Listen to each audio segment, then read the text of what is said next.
hak jingyat bat songset bha ka jingyalap election MLA ha Assam kawai na gijing penbana bakendit kalami na Himanta Biswa Sarma u Chief Minister katega jela ubla ong bak Sarkar National Democratic Alliance balam khamat da ka BJP kan IA artli ki LPG cylinder Snem Longïing Lada ka 1 pai biang ha ka bor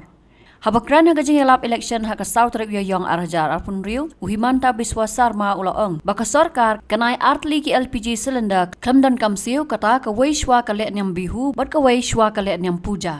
kani gijing penbana u Himanta ka deiru ha pedeng gijing kerdu LPG tang ha Assam henry ha India hi brok away nakadaw kathma da ka United States of America but Israel persya ya ka Iran kablan ne laipo henry sngi bat poiru sya ka jingkhang ya ka Strait of Hormuz ka lenti kit pnyang daki jahaj na ki Gulf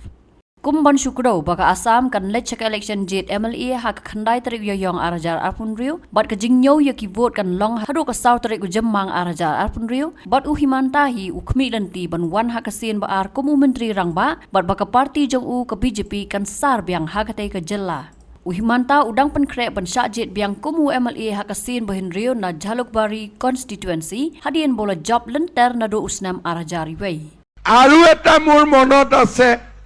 হেতু মই আজিয়ে কৈ গৈছো যে বিহু আৰু পূজাৰ সময়ত এটা গেছৰ সিলিন্ডাৰ ফ্ৰী কৰি ৰাইজক দিয়া বিহুৰ সময়ত এটা দুৰ্গা পূজাৰ সময়ত এটা এই দুটা সিলিন্ডাৰৰ টকা দিব নালাগে এই দুইটা সিলিন্ডাৰৰ টকা কোনে দিব মামাই দিব Habatin, pej bahagi kishab, kashab plus F. Ka plus F? Hakabam bangibam dunaki eki batay kamet. Namar kata habathiru atau kau kamlu ka umpnyang kadut pej ya kashab plus F hakajing som.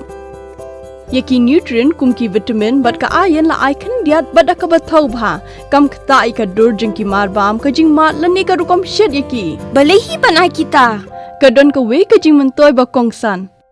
Kakot kakia. Ka nutrition bakam bha kajing im bakam bha pendon kam daki mar ba modon ka sharp plus F menta kasni Lawan Ra Shafi Lingba ko office jong Commissionerate of Food Safety Meghalaya